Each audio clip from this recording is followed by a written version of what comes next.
Hello बच्चों, आपकी ma'am आ चुकी हैं आपका होमवर्क आसान बनाने के लिए। एज़ आई टोल्ड यू, आप मुझे अपना होमवर्क सेंड करेंगे तो मैं आपके लिए उस पर वीडियो बना दूंगी। तो see question number first, find the largest number that divide 650 and 100 170 leaving remainder 5 and 7। हमें एक ऐसा लार्जेस्ट नंबर निकालना है जो इन दोनों नंबर्स को क्या कर दे, डिवाइड कर दे। मतलब हमें एक ऐसा नंबर निकालना है जो इन दोनों नंबर को डिवाइड कर दे। मतलब हमें क्या निकालना है, छोटा नंबर, क्योंकि छोटा ही नंबर इन दोनों नंबर्स को क्या कर देगा, डिवाइड। मतलब हमें क्या निकालना है, HCF ऑफ 650 एंड 100 170। ऐसा एक नंबर निकालो जो इन दोनों से डिवाइड, इन दोनों को कम्प्लीटली डिवाइड कर दे और साथ ही साथ क्या बोले, रिमाइंडर क्या दे, हमें रिमाइंडर मिले 5 और 7। मतलब इट इज़ अ HCF। ये किसका, मैंने आपको 4 केस बताए थे, HCF with same reminder, HCF with different reminder, HCF with same reminder, different reminder and LCM with same and different reminder. तो इस टाइप के क्वेश्चन में हम क्या करते हैं, पहले नंबर्स में से HCF को क्या कर देंगे, माइनस कर देंगे, देन उन नंबर्स का क्या निकालेंगे हम, HCF। तो मतलब हमें किस किस का HCF निकालना है, 650 माइनस 5 एंड 100 170 माइनस 7। मतलब हमें HCF किन दोनों नंबर्स का निकालना है, हमें HCF 645 एंड 1163, इन दोनों नंबर्स का क्या निकालना था हमें, HCF। तो जो भी इन दोनों नंबर्स का HCF आएगा that will be the answer of the first question. तो आप निकाल लोगे 645 और 163 का HCF। तो मैं आपको सिर्फ बता रही हूँ, आपको निकालना क्या है, करना आपको खुद ही होगा। Is it okay for you? Okay, now question number first is done. तो निकाल लेंगे आप इन दोनों नंबर्स का HCF। ओके, चलो next, find the HCF of 252 and 594 using prime factorisation. इन दोनों नंबर्स का क्या निकालना है हमें, HCF by using prime factorisation. मतलब सबसे पहले हम दोनों नंबर्स का क्या करेंगे, प्राइम फैक्टराइजेशन। तो 2 1 ये 2 एंड 6 2, ये हो जाएगा 63। This is again 30। ओके, 3 की टेबल में 21, 3 की टेबल में 7। मतलब first 252 can be expressed as 2 raise to the power 2 into 3 raise to the power 2 into 7। ऐसे ही आप 594 का प्राइम फैक्टराइजेशन निकालो करोगे। सो 297, फिर ये किसकी टेबल में आता है, 297 3 की टेबल में आता है, कितने टाइम्स, 9 एंड 99, फिर 3 की टेबल में 11 सॉरी 33, देन 3 11 11 ये 1।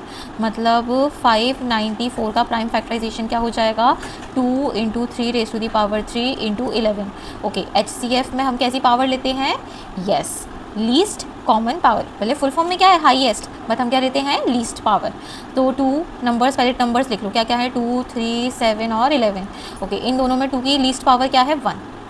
इन दोनों में 3 की लीस्ट पावर कितनी है, 2। 7 की लीस्ट पावर 0। समझ में आ रहा है ना, यहाँ पे 7 की पावर 1 और दिस कैन बी रिटन है 7 raise to the power 0। Okay, 11 raise to the power 0। Okay, so HCF will be 2 into 9, 2 into 9 means 18। तो this is the HCF by using the prime factorization. तो बहुत easy था, हमने prime factorisation किया और HCF निकाल लिया। ऐसे ही बेटा आप इन दोनों नंबर्स का निकाल लोगे ना। ओके, अपना आंसर मुझे कमेंट सेक्शन में बताना कि इन दोनों नंबर्स का HCF कितना आया था। ओके, कर लोगे ना, yes. Now see the next question. The question is, if one zero of the polynomial is 3/2, then we need to find out the other zero. Okay. एक ज़ीरो हमें ऑलरेडी पता है, तो हमें k की वैल्यू निकालनी है। तो हमें पता है कि ज़ीरो पता है, तो zero is the values of x which satisfy the polynomial. मतलब p ऑफ 3/2 कितना होना चाहिए, 0। तो p ऑफ 3/2 निकालो। तो 3 x की जगह क्या रख देंगे, 3/2, और उसको सॉल्व कर लेंगे, 10 इंटू 3/2 प्लस k। तो कितना हो जाएगा, 0 equals to, this implies 0 is equals to ये 9 into 3 27/2 sorry 4 minus 30/2 plus k। यहाँ से k बाकी सारे टर्म, दोनों टर्म्स को इधर ट्रांसपोज करो तो कितना हो जाएगा ये, चलो अभी ट्रांसपोज मत करो, HCF ले लो, LCM ले लो। तो ये 4 हो जाएगा, ये 27 माइनस 60 डिवाइड प्लस k। तो k इक्वल्स टू कितना हो जाएगा, इन दोनों का माइनस कितना हो जाएगा, यस, इन दोनों का माइनस हो जाएगा 33 यस 33, और वो उधर जाएगा तो प्लस का 33/4। तो k की वैल्यू कितनी आ गई, 33/4। समझ में आया बच्चों को? सिंस हमें एक ज़ीरो दिया था, तो ज़ीरो दिया था तो मतलब वो पॉलिनोमियल को क्या करेगा, सेटिस्फाई। तो हमने x की जगह क्या रख दिया, 3/2। x की जगह 3/2 रखने पर p ऑफ 3/2 कितना हो जाएगा, 0, because it is a zero of the polynomial. बाकी कैलकुलेशन एक बार देख लो, कुछ गलत तो नहीं किया। 3 का क्यूब हो जाएगा अपॉन, ओके 30 माइनस 7 LCM ले लिया, okay it is correct, and 33 आ जाएगा, ये माइनस का 33 आ जाएगा यहाँ पे, and then if you transpose this to the, okay so the value of k is 33/4। आया बच्चों को समझ में? Okay, see the next question. Find the zeros of the polynomial, सबसे पहले जीरोज़ निकालो। तो जीरोज़ निकालने के लिए हमें पता है क्या करते हैं, हम फैक्टराइज करेंगे। तो x² माइनस 7x प्लस 10। सोचो ऐसे दो नंबर जिनको मल्टीप्लाई करें तो 10 आए और प्लस करें तो 7 आए। वो दो नंबर क्या है, 5 और 2। तो हम इसको जल्दी से फैक्टराइज कर लेंगे। स्टार्टिंग की टू टर्म्स में से x कॉमन, अंदर क्या बचेगा x माइनस 5। पीछे की टू टर्म्स में से -2 कॉमन, अंदर क्या बचेगा x माइनस 5। मतलब x minus 2 and x minus 5 is the factors of this polynomial. हमें जीरोज़ निकालने हैं तो इक्वल टू 0 रखकर x की वैल्यू कितनी आ जाएगी, 2 और 5। अब क्या बोला है, also verify the relation between the zeros and the coefficient. Relation verify करना है। रिलेशन क्या होता है, sum of the zeros is equal to -b upon a। तो सम ऑफ द जीरोज़ मतलब 2 + 5 इज इक्वल्स टू किसके बराबर होना चाहिए, -b अपॉन a। और ये कितना है, 1। तो क्या 7 इज इक्वल टू 7 आ रहा है, hence the relation is verified. अब क्या करेंगे, प्रोडक्ट ऑफ द जीरोज़ निकालेंगे। प्रोडक्ट ऑफ द जीरोज़ कितना होता है, c अपॉन a। मतलब 2 × 5 क्या 10 के बराबर है, yes 10 equals to 10, hence both the relation is verified. We can move to the next question. आया समझ में? Okay, next, if alpha and beta are the zeros of this polynomial. Alpha beta से क्या है, जीरोज़। तो हमें क्या निकालना है, α² प्लस β² की वैल्यू। ये बेटा थोड़ा कॉपी पेस्ट किया है ना, तो ये थोड़ा यहाँ पे ये α² और β², ठीक है। चलो, तो अल्फ़ा प्लस बीटा की वैल्यू कितनी होती है, -b अपॉन a। तो वहाँ से हमें अल्फ़ा प्लस बीटा की वैल्यू 5 मिल गई और अल्फ़ा इंटू बीटा की वैल्यू कितनी मिल गई, 6। हमें आइडेंटिटी पता है अल्फ़ा प्लस बीटा का होल स्क्वायर किसके बराबर होता है, α² प्लस β² प्लस 2α बीटा। तो अल्फ़ा प्लस बीटा की वैल्यू रख दी 5, 5 का स्क्वायर 25, इसकी वैल्यू हमें निकालनी है, प्लस 2 × अल्फ़ा बीटा की वैल्यू 6। तो α² plus β² will be equals to 25 - 12, that is going to be 13। तो इसका आंसर कितना आ जाएगा, 13। बहुत इजी था। आगे चलें, okay. Find the quadratic polynomial. Quadratic polynomial बनाने के लिए क्या स्ट्रक्चर होता है, k bracket x² minus sum of the zeros into x plus product of the zeros, यही स्ट्रक्चर होता है। अब हमें क्वाड्रेटिक पॉलिनोमियल बनाने हैं जिसके जीरोज़ क्या हैं, ये है। मतलब अल्फ़ा की वैल्यू कितनी दी है, √5 - 1 और बीटा की वैल्यू कितनी दी है, √5 + 1। तो सम ऑफ द जीरोज़ कितना आ जाएगा, इन दोनों को ऐड करेंगे तो 2√5 आएगा, क्योंकि +1 से -1 कैंसिल हो जाएगा और अल्फ़ा इंटू बीटा आइडेंटिटी लग जाएगी, 5 - 1 कितना हो जाएगा, 4। बस इसमें वैल्यूज़ क्या कर देंगे, हम पुट कर देंगे। तो वैल्यूज़ पुट कर दो तो k bracket x² minus 2√5x plus 4। अब k की जगह क्या रख देंगे हम, 1। Put k equals to 1। तो क्वाड्रेटिक पॉलिनोमियल क्या हो जाएगा, x² minus 2√5x plus k। Answer बहुत इजी क्वेश्चन था। आया बच्चों को समझ में? Okay. 2 numbers are in the ratio 4:7। दो नंबर्स का रेशियो दिया है और उनका HCF दिया है। तो बोला है फाइंड द नंबर्स। कितना आसान क्वेश्चन है। HCF means highest common factor, और रेशियो में जो हाईएस्ट कॉमन फैक्टर है वो क्या हो जाता है, कैंसिल हो जाता है, क्योंकि वो दोनों में क्या होता है, कॉमन होता है। तो इट मीन्स अगर हम मान रहे हैं पहला नंबर 4x है, दूसरा नंबर 7x है, मतलब कहीं ना कहीं x ऐसा नंबर होगा कि दोनों में क्या होगा, कॉमन, और दोनों में कॉमन होगा तभी तो रेशियो कितना आएगा, 4:7। अब वो कॉमन नंबर भी तो हमें दिया है, कितना है, 6। तो फर्स्ट नंबर क्या हो जाएगा, फर्स्ट नंबर हो जाएगा 4 × x, that is 4 × 6, that is 24, and the second number will be 7 × x, that is equals to 7 × 6, that is equals to 42। आया बच्चों को समझ में? क्लियर है? कर लेंगे, ओके। चलो नेक्स्ट देखो, LCM एंड HCF निकालना है। तो हम क्या करेंगे, हमारे सिलेबस में प्राइम फैक्टराइजेशन मेथड है, लॉन्ग डिवीजन मेथड से कोई भी बच्चा इसको सॉल्व नहीं करेगा। कौन सा मेथड यूज़ करना है, हमें यूज़ करना है prime factorization. You know prime factorization, as I already told you. सबसे पहले 45 का प्राइम फैक्टराइजेशन करेंगे, 75 का प्राइम फैक्टराइजेशन करेंगे, 105 का प्राइम फैक्टराइजेशन करेंगे।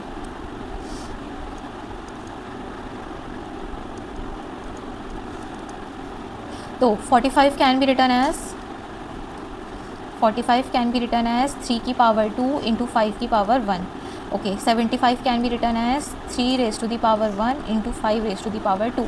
Okay, 105 can be written as 3 raised to the power 1 × 5 raised to the power 1 × 7। Okay, तो HCF में क्या करते हैं हम, वेरी गुड। HCF में हम पहले तो सारे नंबर्स लिख लेंगे। तो सारे नंबर्स क्या क्या यूज़ हुए हैं, 3, 5, 7। ऐसे ही LCM के लिए भी हम सारे नंबर्स लिख लेंगे, क्या क्या यूज़ हुए हैं, 3, 5, 7। अब HCF का फुल फॉर्म क्या है, हाईएस्ट, तो हम लेंगे लोएस्ट पावर। तो 3 की लोएस्ट पावर कितनी है, 1 की जगह हम 7 की पावर 0 लिख सकते हैं ना, क्योंकि हमें सब में तीनों नंबर शो करने हैं। अच्छा, 3 की लोएस्ट पावर 1, 5 की लोएस्ट पावर 1, 7 की लोएस्ट पावर 0। LCM में लोएस्ट आता है लीस्ट कॉमन मल्टीपल, बट हम पावर कैसी लेंगे, हाईएस्ट। 3 की हाईएस्ट पावर 2, 5 की हाईएस्ट पावर 2, 7 की हाईएस्ट पावर 1। तो HCF और LCM हमारा आ गया, दिस इज़ दी आंसर। तो आपके सिलेबस में लॉन्ग डिवीजन मेथड नहीं है। आपको याद है लॉन्ग डिवीजन मेथड कैसे करते थे? 45 लिखोगे, 75 लिखोगे, 105 लिखोगे, फिर ऐसे सॉल्व करोगे। तो ये वाला मेथड आपके सिलेबस में नहीं है। अगर आप इससे कर आते हो तो आपके मार्क्स डिडक्ट हो जाएंगे। आया बच्चों को? आगे चलें। एक्सप्लेन वाई, हमें क्या करना है? एक्सप्लेन करना है why this is a composite number. अच्छा, कंपोजिट नंबर कौन से नंबर्स होते हैं? जिसके यस मोर देन 2 फैक्टर्स हों, मोर देन 2 फैक्टर्स हों, उसी को तो हम क्या बोलते हैं? Composite numbers. तो हमें इसके 2 से ज़्यादा फैक्टर दिखाने हैं।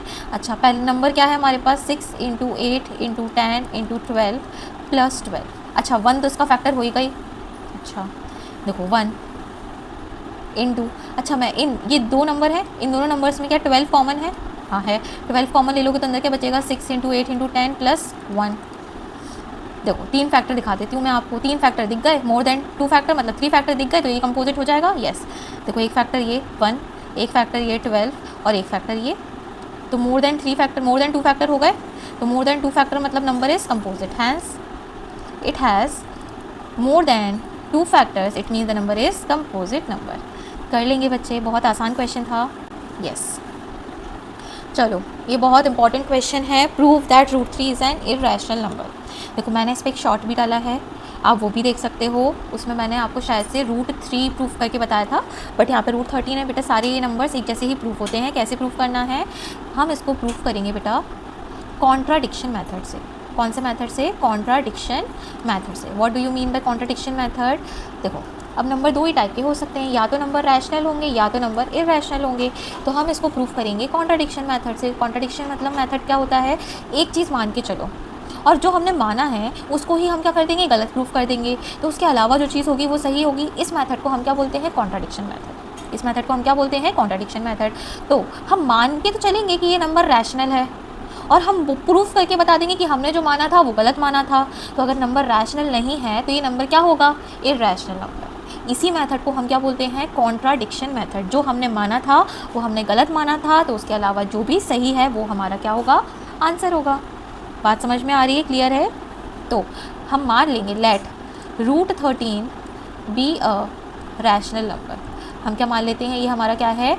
Rational number. अगर ये रैशनल नंबर है so this number can be represented in the form of p/q because all the rational numbers are represented in the form of p/q। तो हम क्या मान लेंगे? √13 इज इक्वल्स टू p/q। साथ ही साथ हमें कुछ यहाँ पे मानना है। यहाँ पे हम मानेंगे p and q are integers, p and q are co-prime numbers and q is not equal to 0। ये चीज़ हम मान के चलेंगे, बहुत इंपॉर्टेंट है। सबसे ज़्यादा इंपॉर्टेंट क्या है यहाँ पे? ये वर्ड लिखना, p and q are co-prime number। You know what is co-prime number? The pair of number whose common factor is 1। क्योंकि ये co-prime की हेल्प से ही हमारा ये स्टेटमेंट क्या होगा? कॉन्ट्राडिक्ट करेगा। बात समझ में आ रही है? तो हमने क्या माना? p एंड q क्या है? को प्राइम नंबर। को प्राइम नंबर क्या होता है? ऐसा पेयर ऑफ नंबर जिसका कॉमन फैक्टर क्या हो? सिर्फ और सिर्फ 1। ठीक है, तो हम यहाँ से क्या लिख सकते हैं? √13 इज इक्वल्स टू p/q। अब क्या करो? Squaring both side. Squaring both side करोगे तो क्या हो जाएगा? 13 इक्वल्स टू p²/q²। यहाँ से आप क्या लिख सकते हो? p² is equals to 13q²। This is equation number 1। यहाँ से आपको क्या मिल गया? p² is equals to 13q²। यहाँ तक किसी बच्चे को कोई डाउट नहीं? यहाँ से आप लिखोगे 13 is a factor of p²।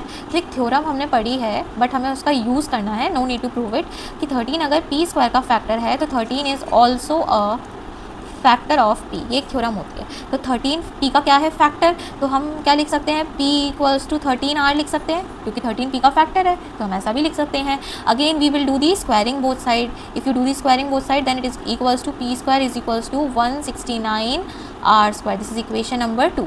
Now if you compare equation 1 and 2 you will see the LHS are equal to each other. If the LHS is equal to each other their RHS is also equal, so you will write 13q² is equals to 169r²। 13 से 169 cancel, यहाँ पे क्या हो जाएगा? q² is equals to 13r²।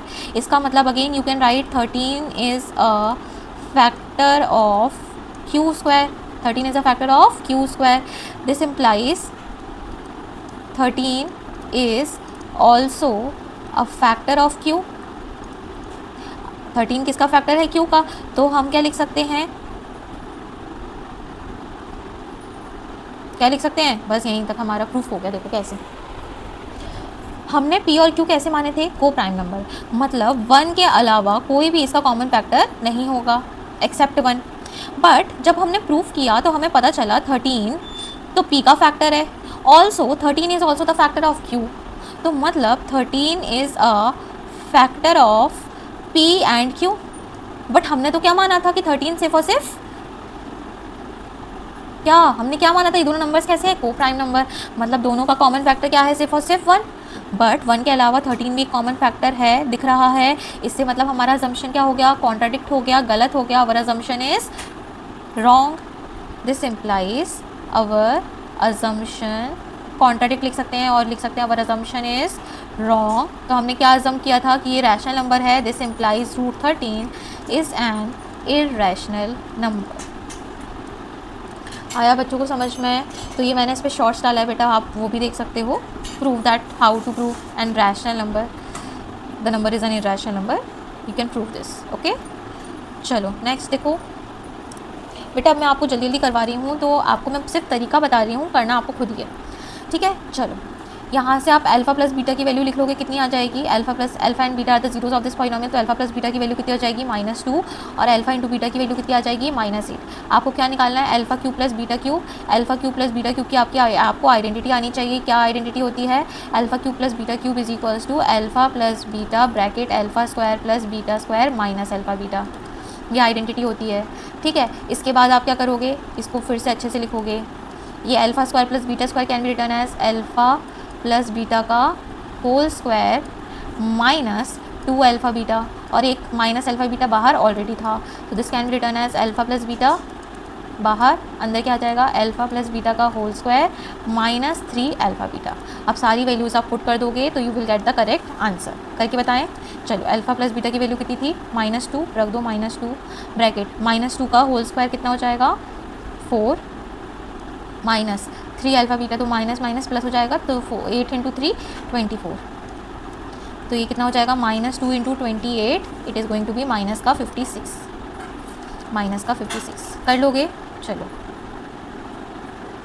Next देखो, alpha beta zeros हैं, तो alpha plus beta की वैल्यू कितनी हो जाएगी 4/3, और अल्फा इंटू बीटा की वैल्यू कितनी हो जाएगी 2/3। हमें इसकी वैल्यू निकालनी है, किसकी, alpha square beta plus beta square alpha की। तो आप कॉमन लो तो क्या आ जाएगा, अल्फा बीटा, अंदर क्या बचेगा, alpha plus beta, values put कर दोगे तो 2/3 इंटू 4/3 गोइंग टू बी 8/9, तो इसका आंसर कितना आ जाएगा 8/9। कर लेंगे। Okay, see next question, alpha beta are the zeros, तो अगेन आप क्या लिखोगे, अल्फा प्लस बीटा की वैल्यू कितनी हो जाएगी -6/k, and alpha into beta की वैल्यू कितनी हो जाएगी 9/k। आपको पता है alpha square plus beta square question में कितना दिया है 20, इसको आप क्या लिख सकते हो, अल्फा प्लस बीटा का होल स्क्वायर -2 अल्फा बीटा कितना दिया है आपको 20, और इसकी वैल्यूज़ आप पुट कर दोगे तो कितना हो जाएगा 36/k स्क्वायर, यस और नो, -18/k इक्वल्स टू 20। अब थोड़ा क्वाड्रेटिक इक्वेशन बनेगी, उससे k की 2 वैल्यूज़ आएंगी जो हम निकाल लेंगे।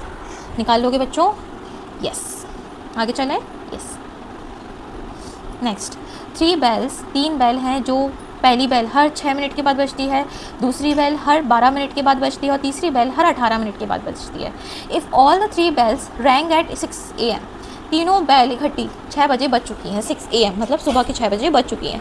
वो पूछ रहे हैं when will they ring together again, अगली बार तीनों बेल एक साथ कितने टाइम पर बजेंगी, हमें ये निकालना है। तो इस टाइप के क्वेश्चन में हम क्या निकालते हैं, LCM। समझो बेटा, जब तक पहली बेल बजी होगी, पहली बेल तो हर 6 मिनट के बाद बज जाती है, और दूसरी बेल हर 12 मिनट के बाद, मतलब दूसरी बेल जब एक बार बजी होगी उतने में पहली बेल 2 बार बज चुकी होगी, यस और नो, यस।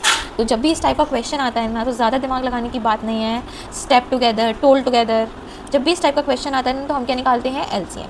बाकी हम इसकी और प्रैक्टिस करेंगे, मैंने इसका एक पूरा प्लेलिस्ट अलग बनाया है रियल नंबर का, तो आप उसमें भी जाके सीख सकते हैं।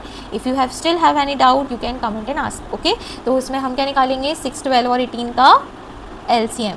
तो LCM कितना हो जाएगा, 6 × 3 × 2, so this is the LCM of these numbers.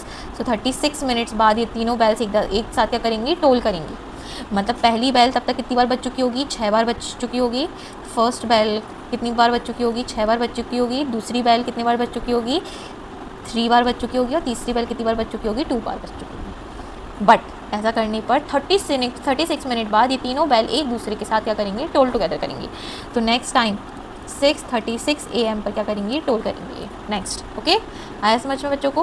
Okay, two numbers are in the ratio 2:3 and their LCM is given as we need to find out the HCF। हमने एक रिलेशन पढ़ा है, हमारे पास हम मान लेते हैं पहला नंबर कितना है 2x, दूसरा नंबर कितना है 3x। हमने रिलेशन पढ़ा है the product of HCF and LCM is equal to the product of two numbers, ये हमने रिलेशन पढ़ा है। तो HCF हमें निकालना है, LCM हमें पता है 180 and the product of two numbers कितना है 2x इंटू 3x। अब बताओ मैम यहाँ पे तो 3 अननोन क्वांटिटी हैं, नहीं 2 अननोन क्वांटिटी हैं, नहीं, HCF की क्या जगह क्या लिखोगे, x। वेरी गुड, कैसे x? क्योंकि HCF is the highest common factor, तो 2x और 3x में highest common factor will be x। Yes, x cancel, ये कितना हो जाएगा 6x इज इक्वल्स टू 180, तो x की वैल्यू कितनी आ जाएगी 30। बताओ कर लोगे? Very easy. चलो 16 वाला कंपोजिट नंबर शो करना है तो मोर देन 2 फैक्टर शो करने होंगे, बहुत ईजी है। Find the HCF and LCM by using prime factorization. चलो इसमें मोर देन 2 फैक्टर शो करो, इसमें प्राइम फैक्टराइजेशन करो। ओके, ये चलो, ये बड़ा अच्छा क्वेश्चन है, बहुत आसान क्वेश्चन है। The HCF of two numbers is this, HCF 2 number का दिया है। ओके, LCM हमें कितना दिया है, LCM हमें दिया है 21675 और हमें एक नंबर दिया है 725, हमें दूसरा नंबर निकालना है, बहुत आसान है। The product of two numbers is equal to the product of HCF and LCM। हम मान लेते दूसरा नंबर क्या है B, सॉल्व करना है बस, B की वैल्यू लिख लेना। Prove that √7 is an irrational number, अभी हमने प्रूव किया था √13 एज इट इज़, ये वाला भी आपको प्रूव करना है। चलो ये देखो, prove that 8 - 2 √3 is an irrational number, और गिवन क्या है, देखो इसको थोड़ा अलग तरीके से करना है। इसको कैसे करना है, देखो हम मान लेते हैं 8 - 2 √3 इज इक्वल्स टू P/Q, कोई दिक्कत नहीं। सिंस हमें प्रूफ करना है तो हम इसको भी कैसे करेंगे, कॉन्ट्राडिक्शन मेथड से प्रूफ करेंगे। तो 8 - 2 √3 को हमने क्या मान लिया, P/Q, because all the rational numbers is represented in the form of P/Q where P and Q are integers and Q is not equal to 0। यहाँ पर को प्राइम की इतनी आवश्यकता है नहीं, बट अगर आपको करना है, लिखना है कि मैम जनरली लिखते हैं कि नहीं, तो बेटा हाँ सब में लिख देना, कोई दिक्कत नहीं है। बट अगर आप इसमें नहीं भी लिखते हो तो कोई दिक्कत नहीं है, इंटीजर्स लिखना बहुत इंपॉर्टेंट है, ठीक है। तो यहाँ से आप क्या लिखोगे, 8 - P/Q equals to 2 √3 after doing the transposition. तो यहाँ से कितना आ जाएगा 1/2 bracket 8 - P/Q is equals to √3। Yes और नो? यस। अच्छा, इसके RHS में तो क्या है, RHS में क्या लिखा है, इर्रेशनल नंबर, और LHS में क्या लिखा है, रैशनल नंबर। आपको कैसे पता है LHS में रैशनल नंबर लिखा है? यस, हमने पढ़ा है, addition, subtraction, multiplication, division on a rational number is always a rational number. तो RHS में क्या है, RHS में है इर्रेशनल नंबर, LHS में क्या है, रैशनल नंबर, और रैशनल नंबर कभी भी इर्रेशनल नंबर के बराबर नहीं होता। दिस मीन्स हमने जो माना था वो क्या माना था, गलत माना था। This contradicts our fact, this implies 8 - 2 √3 is an irrational number. कर लोगे बच्चों, लिख लेना अपने आप, आया समझ में? Okay, next question, find the zeros, हमें क्या निकालना है, ज़ीरोज़, और verify the relation between the zeros and the coefficient. तो शायद ये बच्चों आप नहीं कर पाओ, बट मैंने आपको सिखाया है how to solve an root value, है ना। ओके, ऐसे दो नंबर सोचेंगे जिनको मल्टीप्लाई कर कर AC के बराबर आए, दैट इज़ 24 आए, एंड उनको माइनस करके क्या आए, 5 आए। सोचो ऐसे दो नंबर जिनको मल्टीप्लाई करो तो 24 आए, माइनस करो तो 5 आए।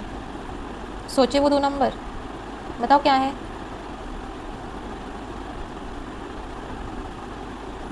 ऐसे दो नंबर जिनको मल्टीप्लाई करें तो 24 आए, माइनस करें तो 5 आए, वो क्या है वो दो नंबर, 8 और 3। Very good.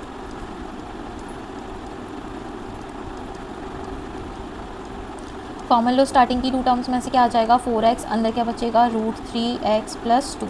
इन दोनों में से कॉमन क्या आ जाएगा, माइनस का √3, अंदर क्या बचेगा, √3x + 2। तो फैक्टर्स क्या आ जाएंगे, 4x - √3 एंड √3x + 2। तो ये फैक्टर्स आ गए, तो जीरोस क्या हो जाएंगे, x is equals to √3/4 and -2/√3। These are the two factors. अब रिलेशन को क्या कर लेना, अपने आप वेरीफाई कर लेना। चलो नेक्स्ट देखो, find the zeros and verify the relation. बहुत आसान है। क्या है polynomial? X square plus x upon 6 minus 2। This can be written as 6x square plus x minus 12 equal to 0। सोचो ऐसे दो नंबर जिनको मल्टीप्लाई करें तो 72 आए, that is equal to AC, and minus करें तो कितना आए? 1 आए। सोचो ऐसे दो नंबर जिनको मल्टीप्लाई करें तो इतना आए, माइनस करें तो 1 आए। सोच पाओगे? सोचना और इसको सॉल्व कर लेना, ठीक है। ज़ीरोज़ निकालना और उसका रिलेशन क्या करना है हमें? वेरीफाई। नहीं सोच पाओ तो बताना, मैं आपको हेल्प करूँगी how to think about it. 72 का क्या करना है हमें? Prime factorization. तो 72 का प्राइम फैक्टराइजेशन कितना हो जाएगा? 3 × 2, और 12 का 2 × 2 × 3, 9 एंड 8। सोच लिया? Very good.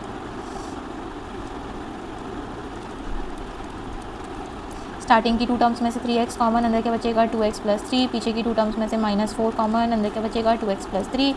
Factors are 2x plus 3 and 3x minus 4। तो x की वैल्यू क्या क्या आ गई? -3/2 एंड 4/3। अब रिलेशन वेरीफाई तो कर ही लोगे बच्चों, आया ना? गुड। नेक्स्ट, इस टाइप का हम क्वेश्चन कर चुके हैं ना? हाँ। सम ऑफ द ज़ीरोज़ कितना आएगा? -4/k, and product of the zeros कितना आएगा? 4/k, और alpha square plus beta square कितना दिया है? 24। This can be written as alpha plus beta का whole square minus 2 alpha beta, कितना दिया है? 24। इसको सॉल्व कर लेना, तो यहाँ 16/k square minus 8/k equals to 24। LCM लेना, के में एक क्वाड्रेटिक बनेगी जिससे के की 2 वैल्यूज़ आएंगी। के की वैल्यू 0 नहीं हो सकती, ठीक है, बिकॉज इफ़ के की वैल्यू 0 हो जाएगी तो लीडिंग टर्म 0 हो जाएगी, है ना। लीडिंग टर्म 0 हो जाएगी तो डिग्री चेंज हो जाएगा, नेचर चेंज हो जाएगा, तो लीडिंग टर्म 0 नहीं हो सकती। कर लोगे? Yes. Last but not the least, alpha and beta the zeros, तो अल्फा प्लस बीटा की वैल्यू कितनी आ जाएगी बेटा? 5/4, और अल्फा इंटू बीटा की वैल्यू कितनी आ जाएगी? 1/4। हमें क्या निकालना है? इसकी वैल्यू निकालनी है, तो बेटा आप अल्फा बीटा कॉमन लोगे तो अंदर क्या बचेगा? Alpha plus beta. Value put करनी है, तो 5/16 इज़ द आंसर। बहुत आसान क्वेश्चन था। अगेन इस टाइप का क्वेश्चन हम कर चुके हैं। क्वाड्रेटिक पॉलिनोमियल बनाना है। क्वाड्रेटिक पॉलिनोमियल का structure k bracket x square plus sum of the zeros into x plus product of the zeros. तो k bracket x square plus, sorry minus आता है यहाँ पे, minus sum of the zeros कितना हो जाएगा? 4x, and product of the zeros कितना हो जाएगा? 1। बस, तो हमारा आंसर क्या हो जाएगा? हमारा आंसर हो जाएगा x square minus 4x plus 1। This is the required answer. So बच्चों, हमने पूरा होमवर्क कंप्लीट कर लिया है। यस और no? Yes, we had completed all the questions, all the 25 questions. Yes or no? Yes. So learners, stay tuned for the next part. I hope आपको videos पसंद आ रही होंगी। अगर आपको वीडियोस पसंद आ रही हैं, so please do like, share and subscribe. मिलते हैं नेक्स्ट पार्ट में। Bye bye.